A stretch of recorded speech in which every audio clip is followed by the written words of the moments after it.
यहाँ पर एक इम्पोर्टेंट चीज़ आपके साथ मैं शेयर करना चाहता हूँ, जिसकी वजह से आपकी थोड़े माइंड में अलग प्रकार की सोच आने लगेगा। आप पेंटिंग सीख सकते हो लेकिन आर्ट कभी सीख नहीं सकते। आर्ट हम खुद को क्रिएट करना पड़ेगा। आप जो अभी सीख रहे हो ये एक स्किल सीख रहे हो। जैसे कि आपने इंग्लिश तो सीख लिया, लेकिन आप उससे राइट जब करोगे, एक स्टोरी लिखोगे या उससे पोइट्री लिखोगे, तभी वो बनेगा आर्ट। उसी तरह पेंटिंग में भी वही लागू होता है। अंदर अलंकार डाला जाता है, उसके अंदर रस भाव वो सारी चीज़ डाला जाता है। एस्थेटिक्स से जब डालते हैं उसे हम आर्ट पीस कहते हैं। वो लिटरेचर भी एक आर्ट है। उसी तरह पेंटिंग के अंदर ये सारी चीज़ जब रहेगा तो उससे हम कह सकते हैं कि आर्ट पीस। अभी तक मैंने आपके साथ जो चीज़ शेयर किया है वो पिछले कुछ वीडियो में, जो 4 वीडियो में, उसमें मैंने आपके साथ ये शेयर किया कि मटेरियल हमारे लिए एक बाउंड्री नहीं है। तो इसलिए मैं आपको उस चीज़ के बारे में शेयर किया कि आप उस चीज़ को जुगाड़ लगा सकते हो। अभी हम एक नई स्टेप की ओर जा रहे हैं। मैंने 7 वीडियो जो 1 साल पहले बनाया था उसको उसमें बहुत सारे डिटेल्स आ चुका था। मैंने आपको डेफिनेशन बताया था, आर्ट क्या है, क्राफ्ट क्या है और उसकी डिविजन्स क्या है।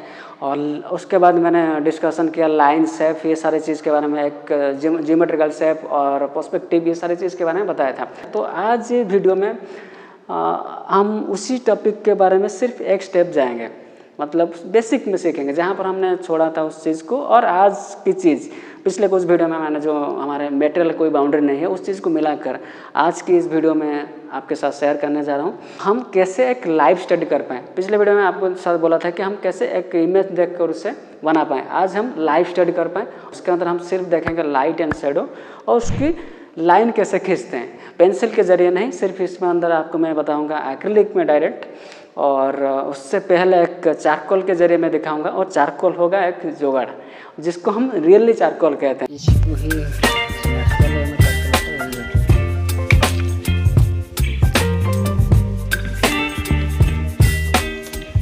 हर चीज़ जितने भी नेचर में है या आर्टिफिशियल चीज़ है, जैसे ग्लास हो सकते, हर चीज़ आप जो भी बोलो, सारी चीज़ जैसे लाइन इसी से ही बनती है। लाइन जोड़ जोड़ के वो बनती है एक शेप में। देखो पहले ये समझो, जब हम किसी लाइन खींचते हैं जिसके कि एक लेंथ होता है, यहाँ से यहाँ तक लेंथ है, और इसी लाइन को जब हम जोड़ के किसी बना लेते हैं इसी प्रकार की 2D, सिर्फ 2D की चीज़ मैं बोल रहा हूँ, एक क्यूब बनाए या एक सर्कल बनाए या ट्रायंगल बनाए, यहाँ पर देख सकते हो आप, ये सब लाइन है, 2D फॉर्म है। तो उससे हम कहेंगे शेप। ये एक क्यूब की शेप है, ये एक सर्कल की शेप। इसमें क्या है, जो शेप के अंदर क्या है, उसकी हाइट है और विड्थ है, जो ऊंचाई और चौड़ाई। लेकिन जब इसके साथ थोड़ा डेप्थ मिल जाएगा, डेप्थ मतलब डेप्थ की वजह से जब हमारे 3D बन जाते हैं। आपने देखा हो किसी ऑब्जेक्ट को आप 3D में बनाते हो और कहते हैं 3D पेंटिंग किया है, उसके अंदर डेप्थ डाला जाता है। ये डेप्थ क्या चीज़ होता है, किसी भी 2D सरफेस के अंदर, मेनली तो हम जो भी पेंटिंग करते हैं वो सारे के 2D सरफेस के ऊपर किया जाता है, लेकिन स्कल्पचर अलग प्रकार की होता है जो रियल में हम फील कर सकते हैं। लेकिन 2D पेंटिंग में ये सिर्फ हमें एक इल्यूजन क्रिएट करते हैं 3D होने की, और उससे जब हम उसके अंदर डेप्थ डाल देते हैं उससे कहा जाता है फॉर्म कहा जाता है। तो ज्योमेट्रिकल चीज़ में ये सारी चीज़ आता है, और नेचुरल चीज़ में वह सब होता है ऑर्गेनिक फॉर्म्स, जैसे कि एक पत्थर की शेप। तो लेकिन यहाँ पर और एक चीज़ जो जोलॉजिकल चीज़ है, क्या आते हैं एनिमल, सारे एनिमल, प्लैनेट्स और ह्यूमन बीइंग, ये सारे चीज़ जोलॉजी में आता है। तो उस सारे चीज़ को हम ज्योमेट्रिकल फॉर्म के द्वारा बना सकते हैं। जैसे कि एक ह्यूमन को हम एनाटॉमी में डिवाइड किए हैं, कितने सर्कल, कितने मेजरमेंट, ये सारे चीज़ इसी जरिए के हम मेज़र कर सकते हैं। आप अच्छा होगा आप उस वीडियो को ज़रूर देख लेना, और बहुत सारी चीज़ जो कि जानना चाहिए, बेसिक है, एकदम बेसिक है वो चीज़। तो और एक बात है कि शेडो एक इम्पोर्टेंट, लाइट एंड शेडो, जहाँ पर लाइट होता है वहाँ पर शेडो ज़रूर होता है। तो इसलिए यहाँ पर जहाँ पर लाइट होता है, मानो कि यह एक लाइट सोर्स है, जब यहाँ से लाइट आता है ना, जिस साइड से लाइट आता है उस साइड लाइट हो जाता है और दूसरे साइड ब्लैक हो जाता है। यहाँ पर सिंपल सा एक, जब हम लाइन खींचते हैं लाइट के आकार के हिसाब से, जब क्रॉस करके इसको जाता है वहाँ पर जहाँ पर गिरती है वो उससे एक शेडो बन जाता है। ये शेडो को हम कहते हैं कास्ट शेडो। इसके ऊपर जो शेडो आता है, ये जो ऑब्जेक्ट के ऊपर, उससे कहा जाता है कोर शेडो। जब आप रियल लाइफ में कुछ ऑब्जेक्ट देखोगे, यदि सरफेस एक पेपर का होगा तो ये पेपर की रिफ्लेक्ट करता होगा यहाँ पर लाइट। ये ऑब्जेक्ट के नीचे से आप देखोगे हल्का सा एक लाइट रिफ्लेक्ट करता है।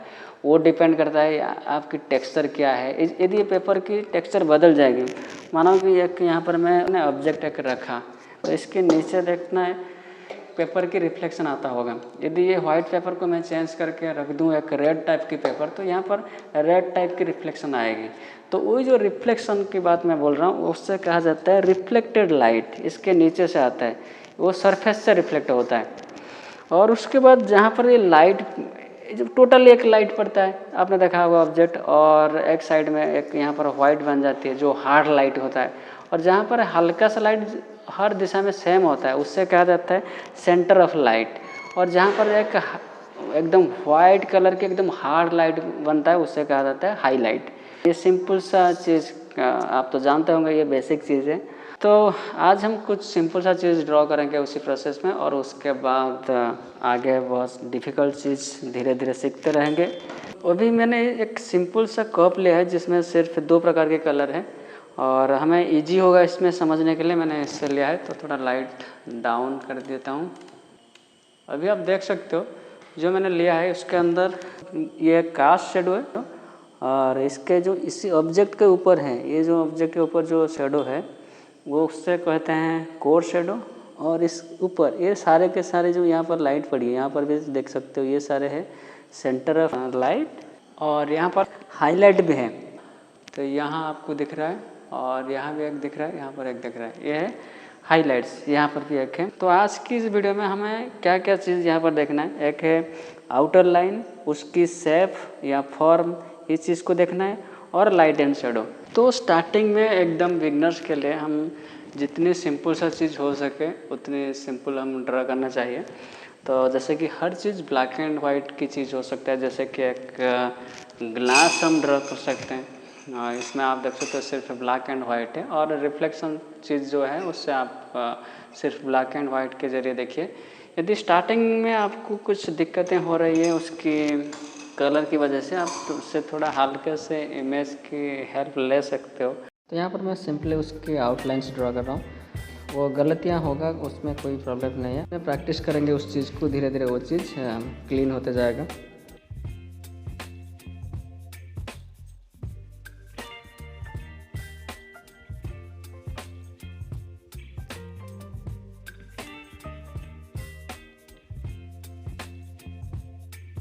और उसके बाद इसके ऊपर लाइट इस दिशा से आ रही है, मैंने तो शेडो आप सोचो किस में होगा, इस प्रकार की होगी। और यहाँ पर लाइव भी आप देख सकते हो कैसे ऑब्जेक्ट के साइड में जो कास्ट शेडो है वो दिख रहा है।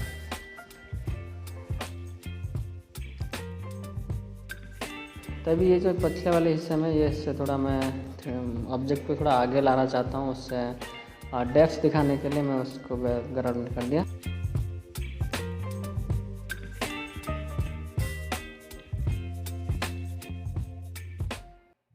और इरेजर की मदद से उसकी हाइलाइट्स हम निकाल सकते हैं। तो ये इतनी सी बात, इसी चीज़ को हमें अभी करना है, तो हो गई। आप चाहे तो उसके अंदर डिटेलिंग भी कर सकते हो, अभी इसकी कोई ज़रूरत नहीं है। तो अभी चलिए मैं आपको दिखाता हूँ एक्रिलिक में उस चीज़ को कैसे करें। हमें देखना है ऑब्जेक्ट के अंदर जो लाइट एंड शेडो को देखना है, उसके अलावा अभी कुछ नहीं देखना है। उसे सिर्फ एक शेप क्या है, उसकी किस प्रकार की उसकी जो कर्व लाइन्स है वो लाइन है।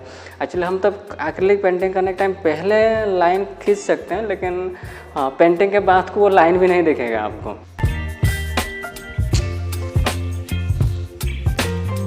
यहाँ पर जो ऑब्जेक्ट दिख रहा है आपको थोड़ा नहीं दिखता होगा, आप थोड़ा लेफ़्ट साइड में जो इमेज है उससे आप देखिए। यहाँ पर मैं सिर्फ 2 प्रकार के कलर ले रहा हूँ, ये है ये वाइट और एक है ब्लैक। तो ये ना है 2 नंबर के फ्लैट लॉन्ग हैंडल ब्रश।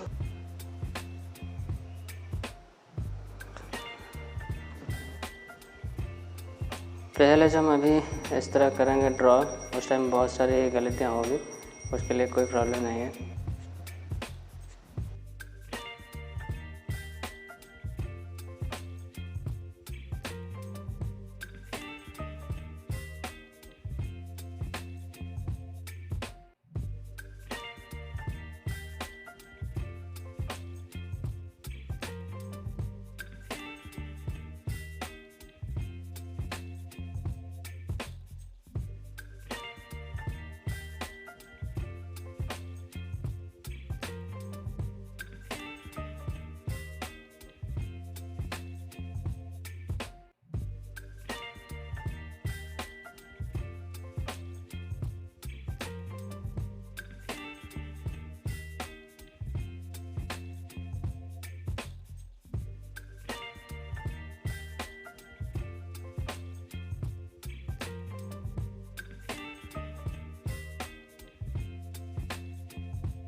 तो यहीं पे मैं ख़त्म करता हूँ इस स्टडी को, स्टिल लाइफ स्टडी सिंपल सा, जो कि इससे मैं इमिटेट कर रहा था।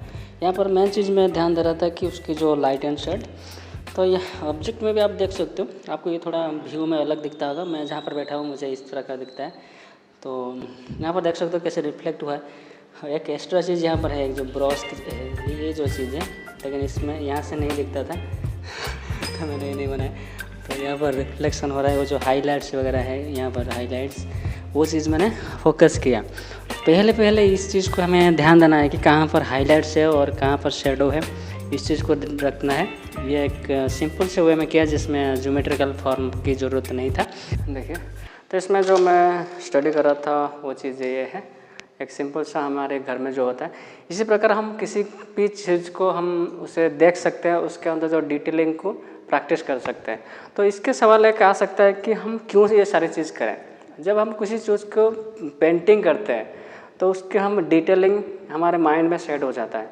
तो इसी तरह हम जब किसी चीज़ को प्रैक्टिस करते रहेंगे नेचर में जाकर या घर में जो चीज़ है, तो उसी चीज़ हमारे माइंड में अपने आप आ जाएगा। और मैं लास्ट में भी मास्किंग टेप निकाल के आपको दिखाता हूँ उसकी रिजल्ट कैसे आ रहा है। चलिए देखते हैं।